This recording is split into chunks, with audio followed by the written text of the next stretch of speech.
Hello, hi, and welcome. So it has been a while since I've been over here. It's been a cute little minute.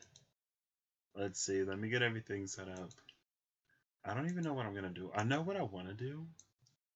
So I built a spread on the Legacy channel a minute ago, and I want to use it to see. One second. Gotta resize a bunch of windows because I have not used. I'm actually using OBS today. And I got this little thing, even though I'm like tiny in the screen. There I am. Hello. Um, I just want to see. I'm still resizing this. Sorry, y'all. One second. See this. This must have updated at some point because it was not this small. Studio mode. Does that help?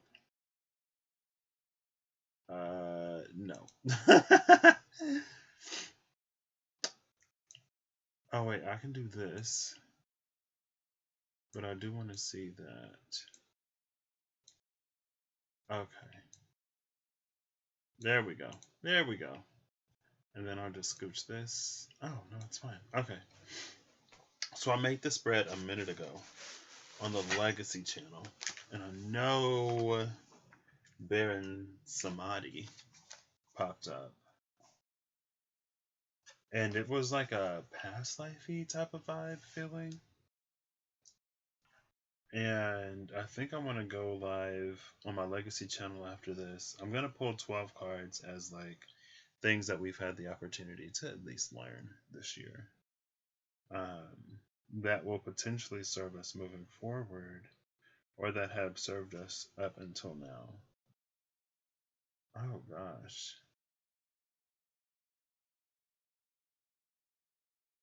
One moment. Did this thing update too? Look at this. This is over. I don't have to do that anymore. Thank you. Engineering economics was not fun. I mean, it wasn't terrible, but I wouldn't call it fun. Okay. Here it is. It was the warrior spread. Okay. Alright, alright. Let me full screen. Alright, let me, what's this? Landscape mode this. I'm going to be using the Spirit Keeper's Tarot. And I think I'm going to use the Weaver Tarot when I go live on the Legacy channel to do that. I'm actually going to use the Journeyman Edition and the Ascendant Edition. I think the Ascendant Edition will be for the main ones, and then the Journeyman Edition will be like for clarifiers or whatever. So let's get into this. The year is coming to a close, and what a close, or what a year it's been. In my own personal life, like there have been challenges, but I think I've had an experience that was probably not typical. Like I never really fell into the fear of what was happening, and it wasn't my experience of like living with anyone who had either. But we weren't necessarily like dismissive of it either. And I think that was really not important, but it sort of, I guess, reinforced what I was already sort of experiencing. This year ended up amazing. Ended up closing multiple chapters. That Aksunade energy ended up coming in. The future is brighter than I thought it was gonna be. And whenever I felt into the space of the future, there were certain things that I guess were non-issues, and I never necessarily knew why, but now I do.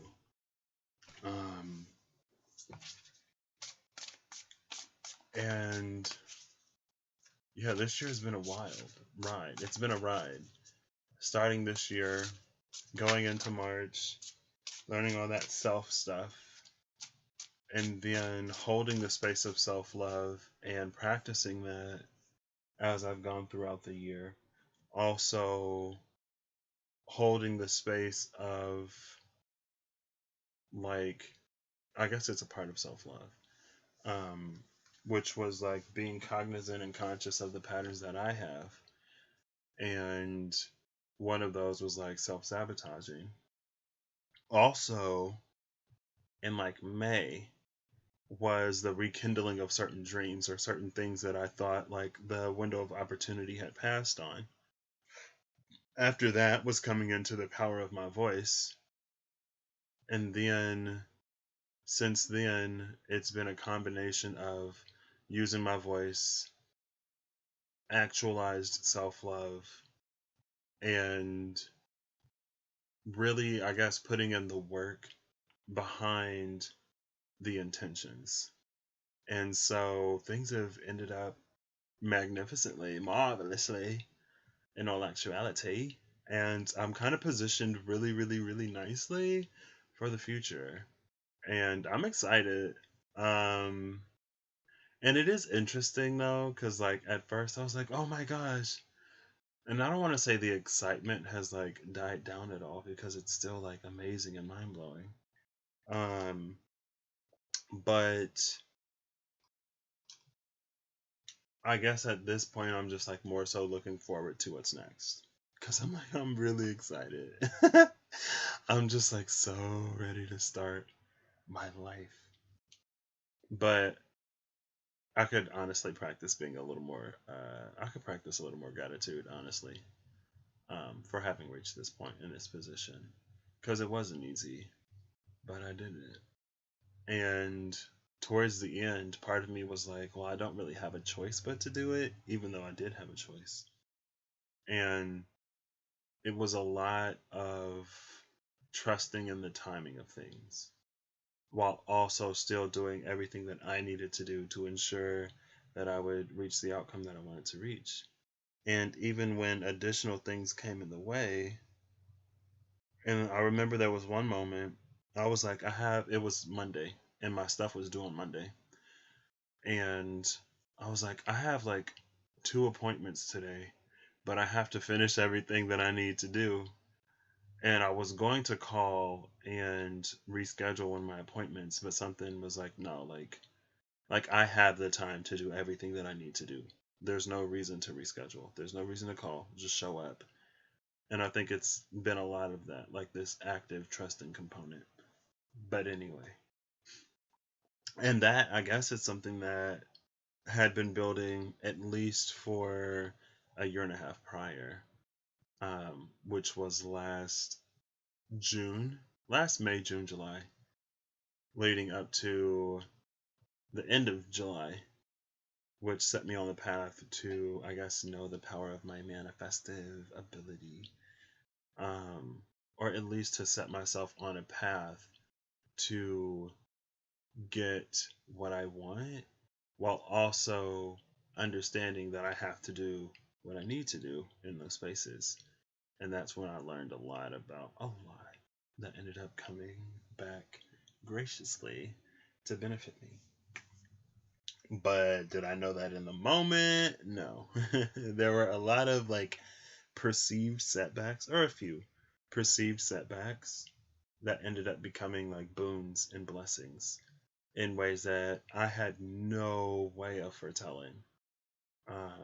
Which leaves me feeling really fortunate and really blessed and really appreciative and grateful not only to like the divine and spirit but also to myself for rising to the occasion and for not sort of, I guess, backing down or giving in. So like I said, I'm excited moving forward. Anyway, oh, the Memory Keeper, the Warrior, and the Burdened One are the three cards that came out. Now we're going to clarify these with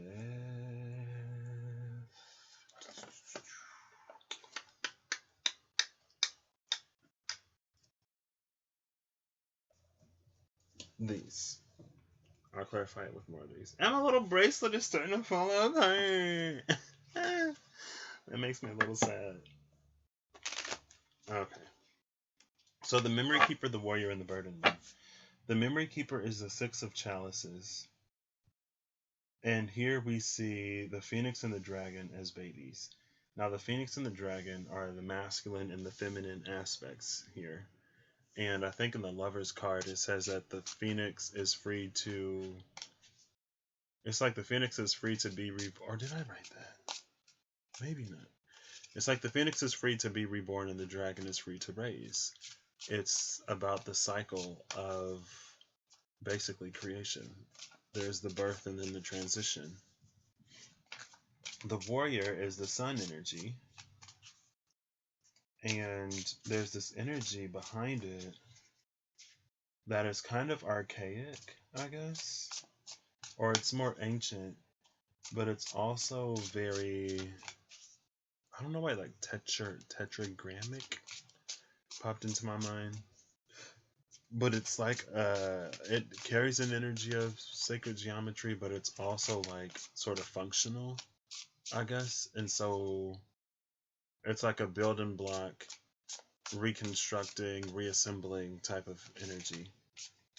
And then the burden one is here, where it's like there are tools, the Ten of Scepters. There are tools that we have at our disposal. There are ways that we can make our own burden easier. It's like we can choose to carry our burden on our own. We can choose to utilize like 3D types of things to lessen the burden, or we can choose to release it to the divine. And it seems like the divine is coming down to reclaim whatever this was, because it's like the sun is coming online now in a way that it wasn't necessarily before. So it honestly kind of sort of feels like this, where we start with the burden one.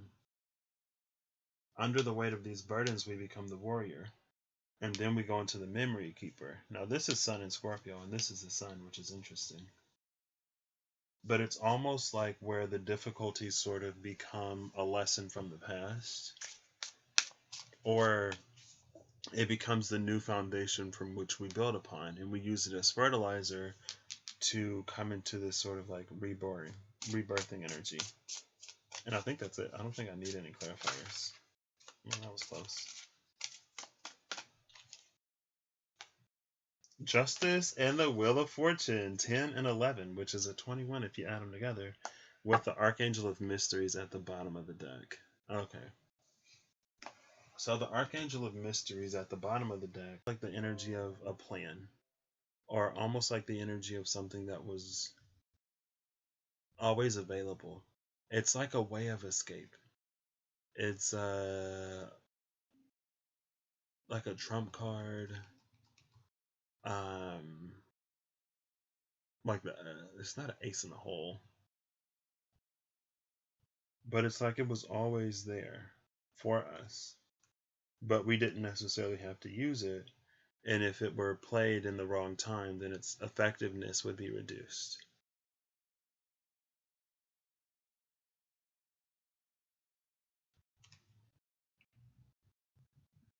And it's interesting because there are two sphinxes here that I don't think I've ever noticed. And in the vice versa, there's two sphinxes on the tower, and also two sphinxes on the moon, I think. Maybe not on the moon. I think there's two sphinxes on the chariot, though.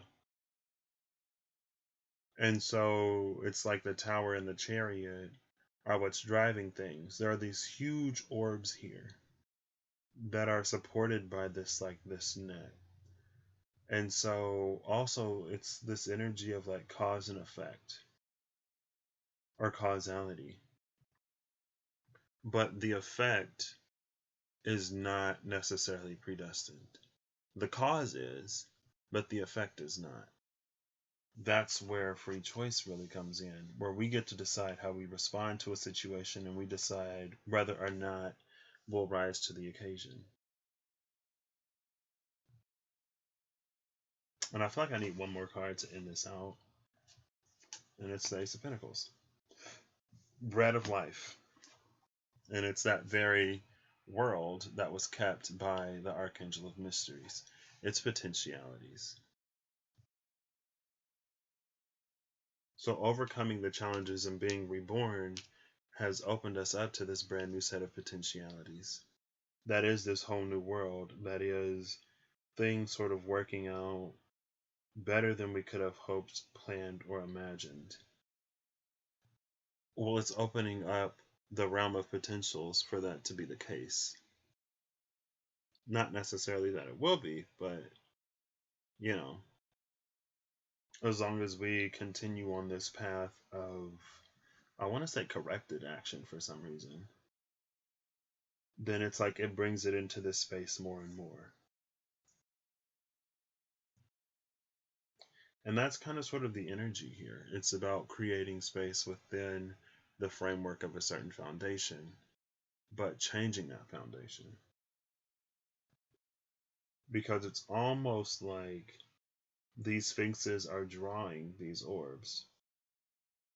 And it reminds me of that Ragnarok eclipse when the sun meets the moon, or when the moon swallows the sun, or whatever. I don't know if it was Fafnir or Fenrir. I get them confused. Type of energy. But I guess it would also be like Apollo.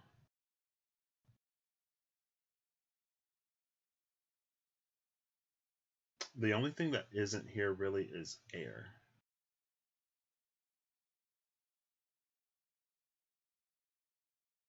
But we have Libra.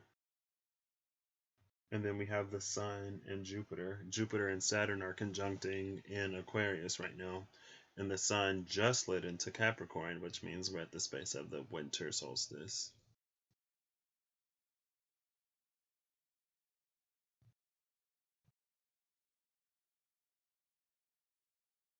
And it feels like some kind of elevation game.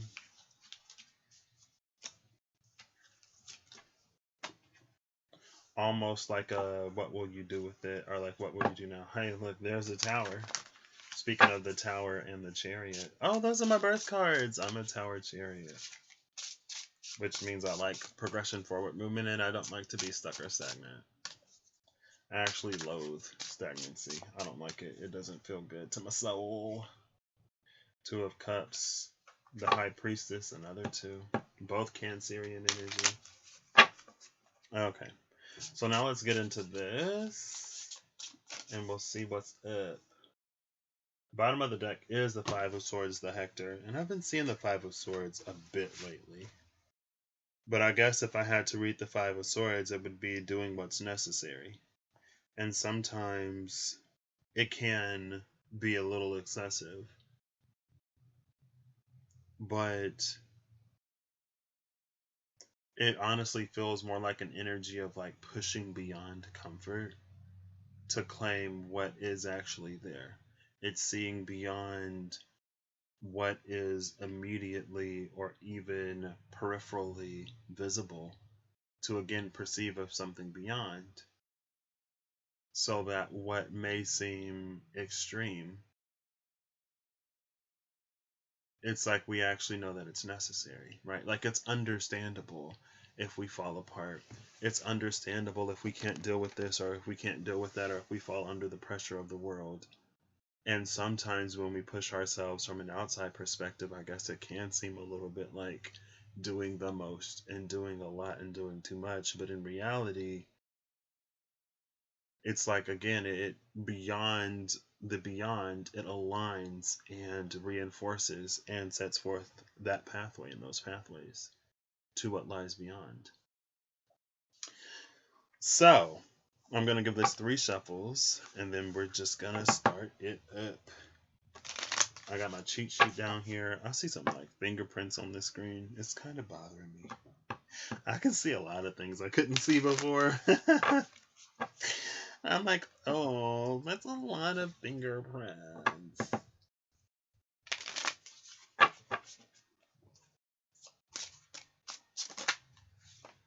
Ooh, the Holy See. I'm not surprised that that came out.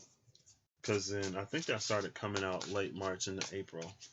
and it was all about going beyond and talking about, oh look, and it's the same head, right? Here's the bullheaded dude, and then there was a bullheaded dude in the Five of Swords, and like I was saying, it may seem a little bit excessive, but it's about going beyond. And the Holy See Hierophant energy represents structures and systems in a way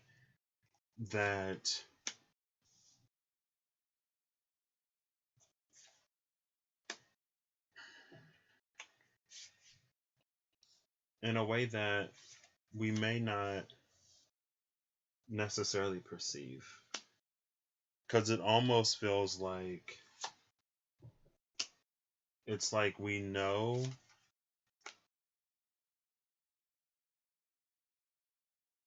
It's like when you're playing a game of like a strategic game, when you're playing a game of strategy against a master strategist, or like even if you're playing tic tac toe or Connect Four, there are some times where you make a move where it forces the hand of the other player to prevent the furthering of that route or whatever. But it's like depending on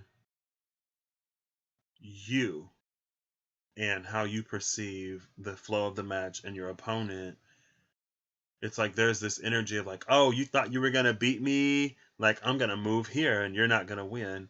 Or it's that like I have to move here because if I don't move here, then I'm gonna lose the game. Like I know that this isn't the route that you're actually taking to claim victory, but because you're moving here, I now have to respond and retaliate in this direction, and you're actually building in a different direction. And so with this energy, again, it's like seeing and perceiving beyond, I guess, the foreseeable and perceivable in some ways, right? It's almost the energy of a fake out. Again, it's like that's not the actual ace in the hole. That's not the actual, like, this isn't the end. It's a stopgap intermediary, what do you call it, mini boss type of energy. But depending on where the focus is, it's like we don't see that. And so again, I think that's why it seems like a Five of Swords energy, kind of sort of from an outside perspective. Because within the confines of the Hierophant, it seems extraneous and like not without purpose, but like it seems like there may be decreased payoff, I guess. But in reality, again, I feel like it's just on par or par for the course. It's on path. Bottom of the deck is the Magus. Got that magician energy. Mercurial. We got Mercury, water, sulfur, and salt. That's the extent of my knowledge of alchemical stuff. So let's get into this. Hey, where we're starting? We starting up here. So this is, I guess, how we kind of sort of get noticed, and it's the Queen of Swords. Now, this is interesting because this Queen of Swords, she's standing with her back against the wall. Or he is standing with his back against the wall, but still holding his ground. Right? And then in here, I don't know if the stone reliefs are necessarily there, but it feels like it's sort of like outside of the cathedral type of energy. It feels like a, not brainwashing, but it feels like, again, it's like maintaining that consolidated sense of self that remains intact regardless of the circumstances surrounding. It's this ability to be a fortress within oneself, basically. And it's also an ability to, I guess, leverage in a way things within our own understanding. And again, it's like this extra high refined energy because in a lot of ways, again, like with the Connect Four or the Tic Tac Toe, it's like just because I move here and I already have 2 or 3 lined up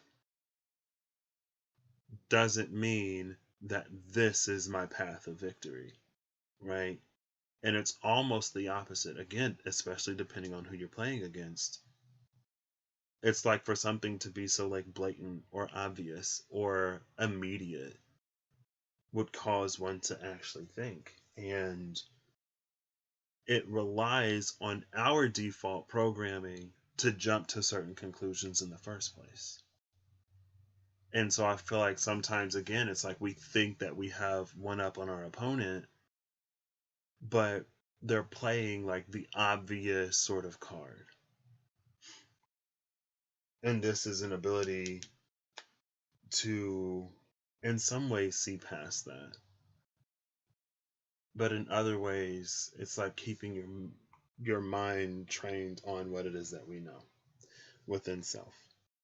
And so now we come into this elevation-y type energy with the Queen of Pentacles, the Ebony Shield. We have the Ebony Shield and the Scarlet Shield.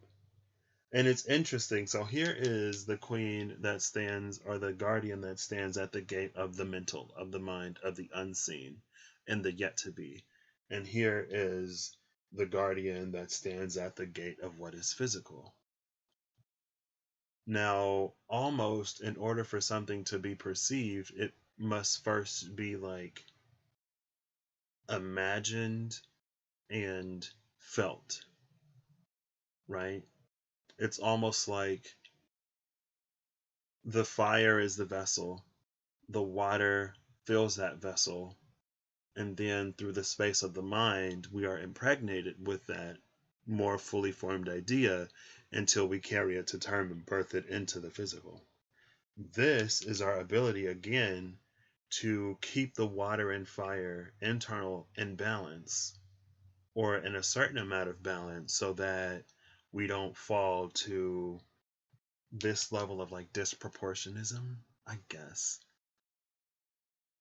And right here, what it's doing is it's actually kind of sort of giving us the ability to reshape the world around us through what we hold instead of what this power holds. Because again, not again, I haven't said it in a minute, but it's this like one person standing in the fullness of who they are has a power equal to that of 1,000 or 100,000. It has that of the power of a multitude under a single unified one banner hierophant cause.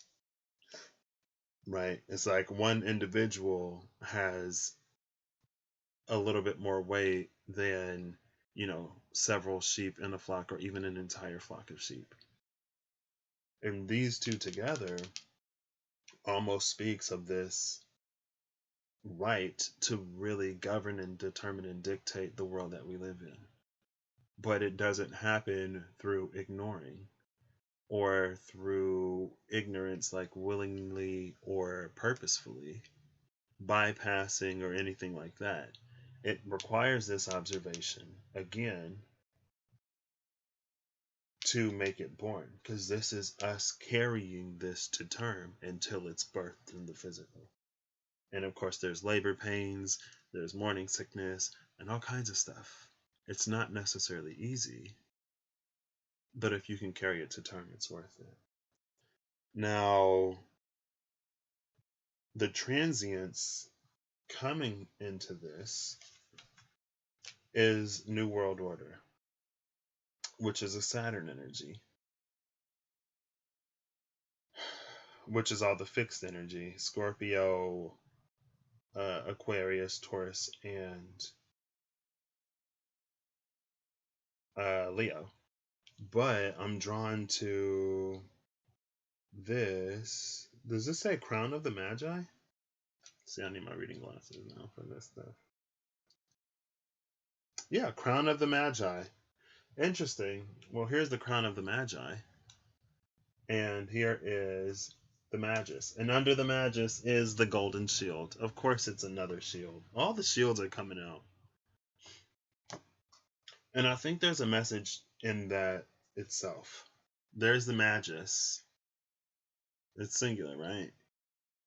Yeah, oops. There's the Magus. And then New World Order is the Crown of the Magi. Crown of the Magi being, it's taking me back to this energy, which is again forming and creating the world around us through the space of fixed thought, fixed vision, fixed emotion, and then it's like as we hold all of that fixed, we carry it to term, while it's like the molecules sort of line up and they sink in place. It reminds me of one of the molecular theories. I can't remember right now. I took that a while ago. But it's that like molecules sort of arrange and rearrange until they form a configuration that's sort of stable.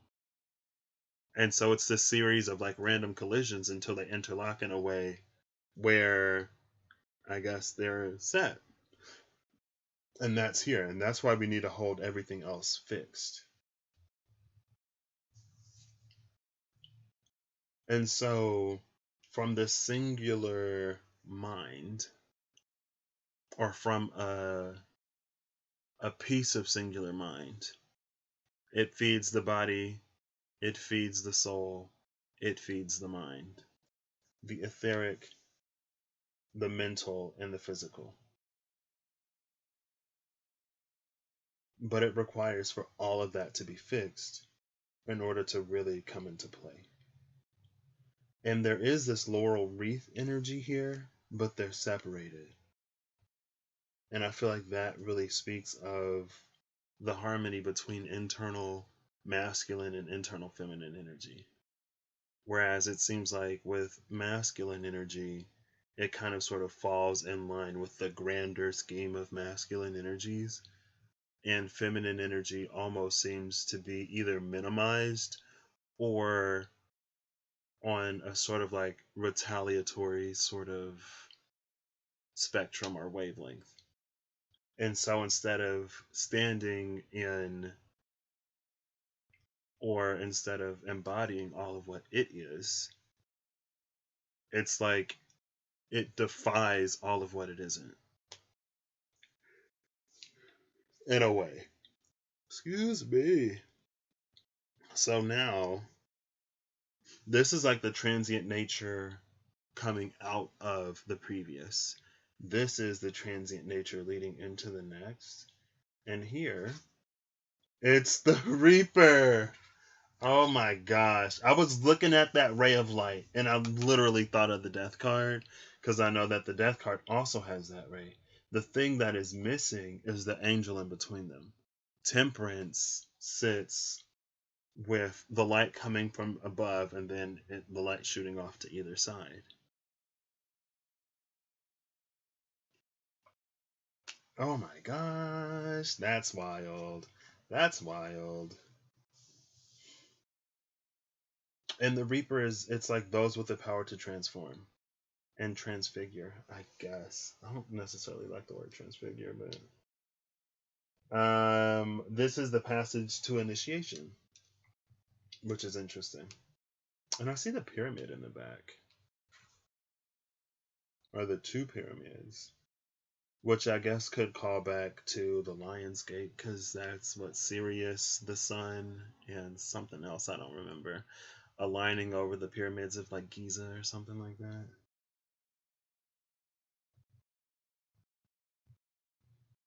There's this lobster here, this lobster looking thing that symbolizes Scorpio energy.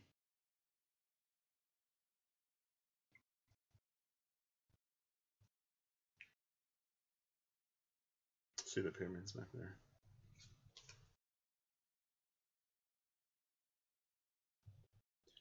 This is interesting though, because again, and they're both like pointed in this way.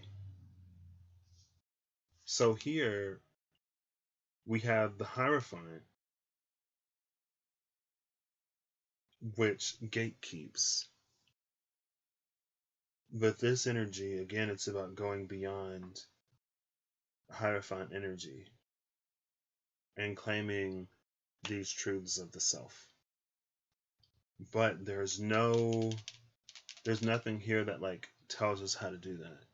It's almost like the DVD, the CD, it skips.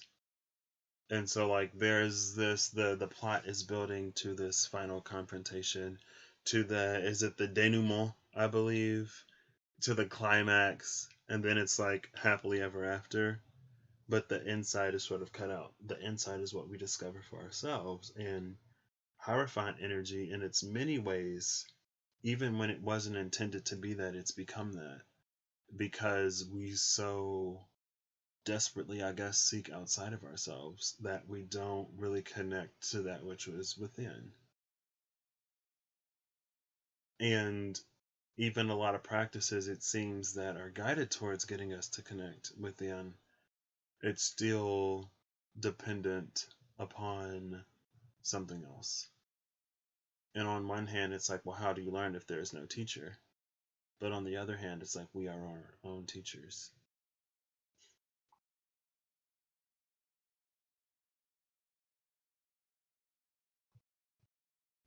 And I guess another problem is recollection, right? Where it's like if there's something that we learn, it's like the longer we go without using it, the harder it is to recall. But the thing about long term memory and even genetic memory is that those things aren't forgotten. And so the information is still there. Now, how to get that information? I think honestly, it's through the space of trial and tribulation and challenges that we find it. And the choice to rise to the occasion or the choice to fall victim to our circumstances. And again, it's very human. And that's where Hierophant energy would come in and it would give you something. While also withholding something else. And that's in the card, or that's in the description for the card in this deck. Like, one of these is a tower of permittance, the other is a tower of prohibition. It controls what information you get, it controls the narrative, it controls the story. And falling under that, it controls sort of like your ability to impact and influence the world around you, which is why we start here and here with this maintenance of this great internal peace of unified mind that influences and impacts the world around us through the space of consciousness. Now, what's this? So this is what like brings it, it's almost the spark, and it's the high priestess. So going back to exactly what I was saying about how this doesn't necessarily tell us where that is, it skips the most important part of the story. There's no answer, there's no guide, there's no solution. It's all internal. It comes from within. There's a part of you that knows, there's a part of you that remembers. And I remember when I was in my meditation class last year, and I was balancing out someone else's chakras, and dude was just like, he was like, put your hand over their hand, basically. And I was like, what? But when I was in the process of doing that, there's something in my mind that just knew what to do. And I guess I've had that experience a few times before. The part that just knows, that's almost instinctual. And that's what the High Priestess is here for. See, now I gotta read her too. This is so interesting because we've only had court cards and majors so far. Ain't no minors here. This is Sanctuary of Isis. And Isis brought Osiris back to life in a pyramid. So I was talking about the pyramids. Sanctuary of Osiris. Sanctuary of Isis. This is inside the tomb. This is interesting because death, the Reaper, is leading us to the priestess who has the power of rebirth. She brought Osiris back to life. The Ankh is symbolic of life. And in this deck, the Emperor holds the Ankh as a gift from the Empress. When those energies come together, then it puts us in the space to maneuver the wheel of fortune, because it's like we're in harmony with the energy of seasons and with the energy of cycles. And as a conscious observer of those things, and as someone or as those who honor each piece of the cycle, it puts us in a position to queue up ourselves these experiences and moments that we have in life. But it's not a passive process. Like, even when we're not necessarily doing anything, it's still not passive. It requires engagement, and it requires this fixed energy. It's like a steady supply. And it's this like days long ceremony type of energy that brings this back to life. And the Necromancer is in this deck. Now, if the Necromancer is here, that would be crazy. Oh, it's the Erudite. Okay, so it's not Pisces, it's Virgo. Which is interesting. So we have literally all majors and 2 queens. Now, it's also interesting because we have 2 Yang queens. We have the Yang Yang queen and then the Yin Yang queen. And so it's dealing with our ability to analyze, comprehend, and it's very much that side that's like thought to thing, instead of the side that's more about the creation and the birth of those. And so we end with, this is also interesting because we have the High Priestess energy and then we have the Hermit energy. We have the Priestess and the Erudite. We have one who sort of receives intuitively, and we have the other that is studied. Now, the Erudite is also interesting because it's another Earth energy. And it's not Capricorn. It's not the devil. And the devil is, again, it's like the other side of Hierophant energy. They're kind of one and the same. The Erudite is when we take on that responsibility within ourselves instead of leaving it to systems and codes and structures outside of ourselves. But because we do that, again, it puts us in a position to better regulate within our own lives. Right? And so what we can do is, when we're playing the game against that Hierophant energy, it's like the way we stay ahead of the Hierophant is by staying within self. Because what Hierophant energy will do is it will get overly focused on presenting things in a certain way.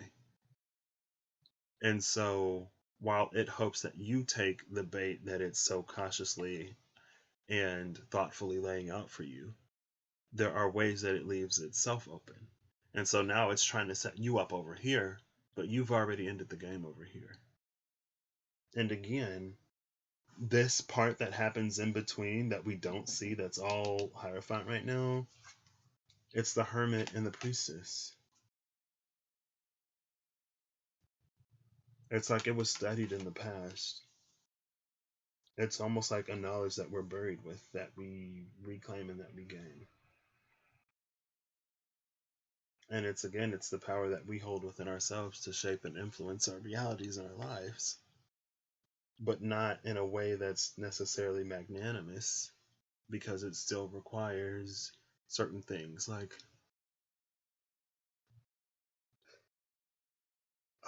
what's that word? Permeable? It requires a permeability because life has to flow through it. And so, like, be that love and light or whatever, it has to allow the elements of life to come into these vessels that we create and to basically animate them. But by animating them, it just like it brings it into the physical.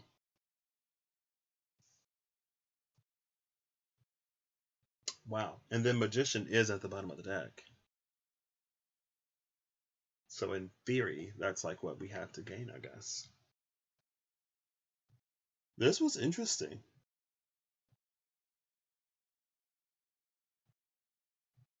Because one of the energies behind this, or two of the energies, it's like the giver of life and that which ensures decay.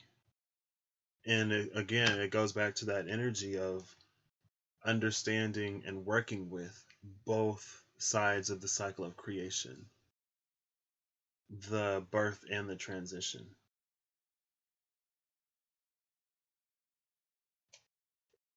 And then here's the staff of power here. And the two columns over here.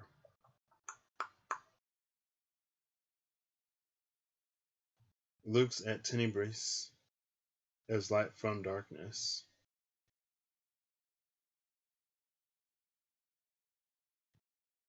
The Hermit of Mysteries. We did see oh no, that was the Archangel of Mysteries. Well, here's the Queen right here.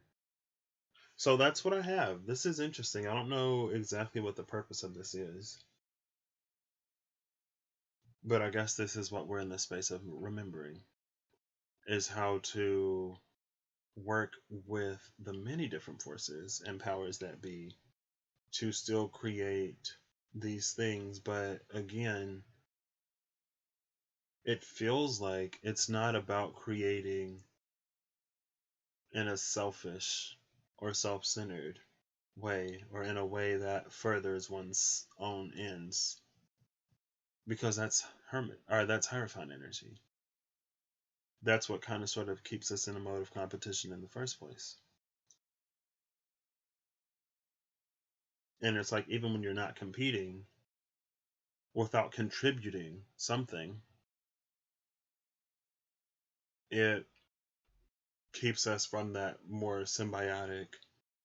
It's like when things are symbiotic, there are more energies that go towards supporting its actualization. And so there's less that you have to do.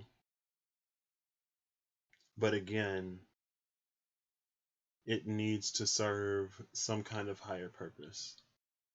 And the higher purpose isn't necessarily. Higher purpose just feels like it serves more than just you. And there are things that we need, and there are things that we want, and things that we desire.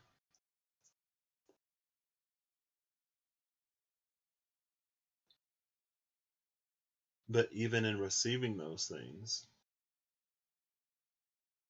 if it doesn't put us in a state or a space of being consumed by those things, then it can actually aid us moving forward through the space of like testimony and stuff like that, right? It's like when you're happy and fulfilled, you can do more for other people. Almost like a reward system, but not. This is awesome. This is some pretty powerful stuff. But I feel like this already exists within. Again, it's not anything to necessarily find. And I think this is the perfected cube. Don't know anything about that really. But I think the Emperor energy, which I mentioned, holds one that is imperfect.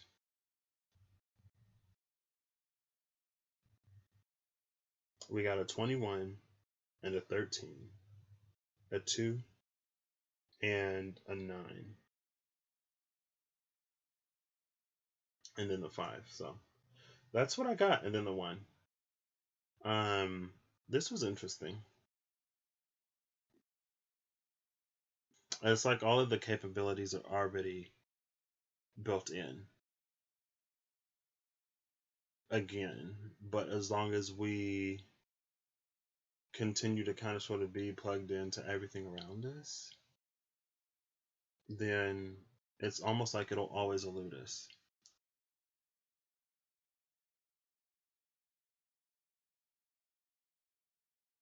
And it reminds me again, I guess, that like when we have or when we're in these Hierophant energies,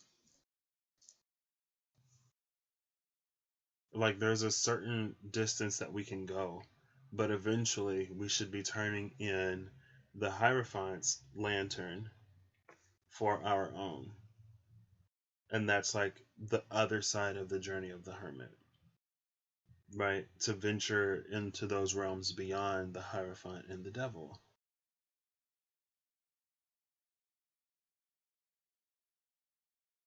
To find that piece, that fragment, that fraction of universal heart and mind, and I guess soul. Because that's like the creator space. All right, so final messages. I do that. I do that. I do that. Let's get a final message. That's interesting. I was like, wow, more majors. Oh my gosh. Oh my gosh. And look, there's the Emperor. And so, yeah, see, he's got this little, like, stony cube thing up there. No, I don't think this one is complete. But, oh goodness, where did they go? There's the Empress. Okay, maybe it's at the top of the deck. Yes, it is. Where is it? Yeah, see, it's like one is like more rounded out than the other, or like filled in or something like that. Less popsicle stick, more like final model.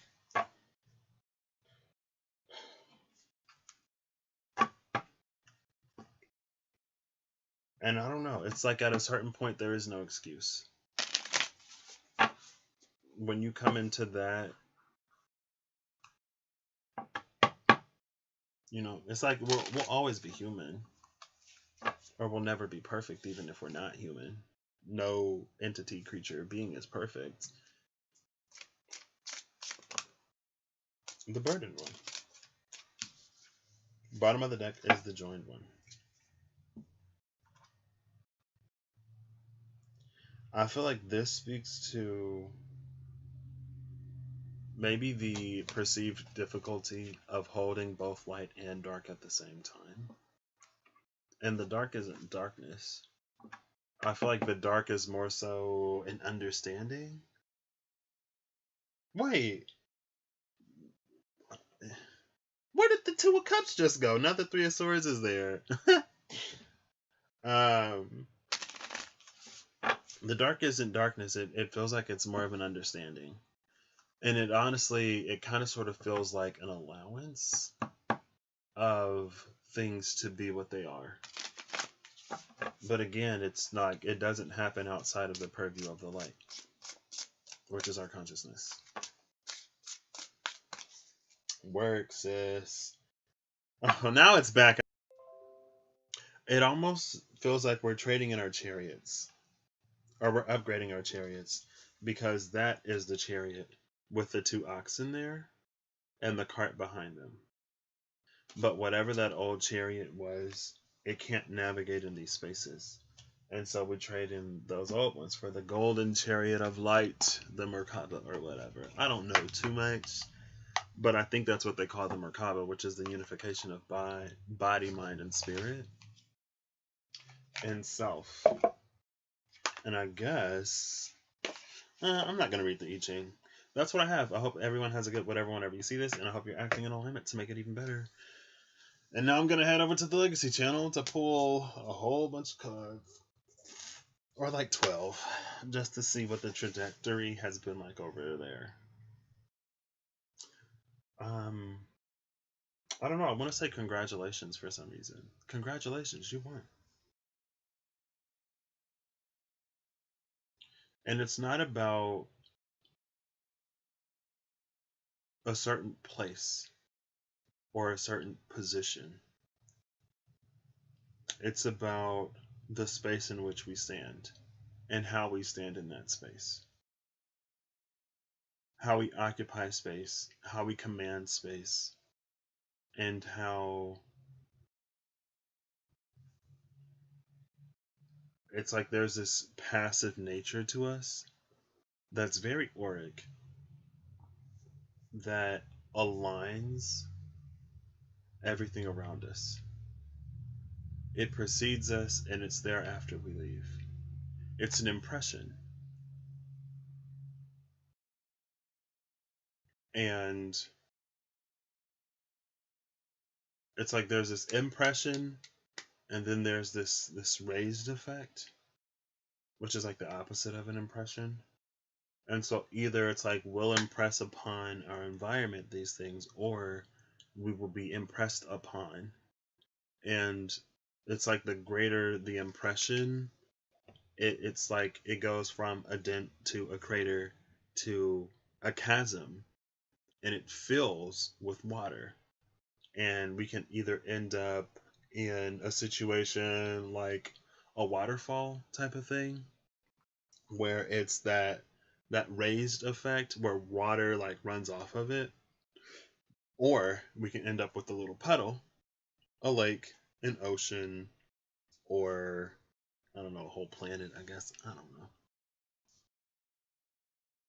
But it's the weight of the impression that we leave. And again, it's like the more weight we can hold within ourselves, the bigger the impression we make. And it's an impression that exists outside of the dynamic of Hierophant and Devil. Because again, like that's two sides of the same coin type of energy. All right. I will catch y'all when I catch y'all. Bye bye bye.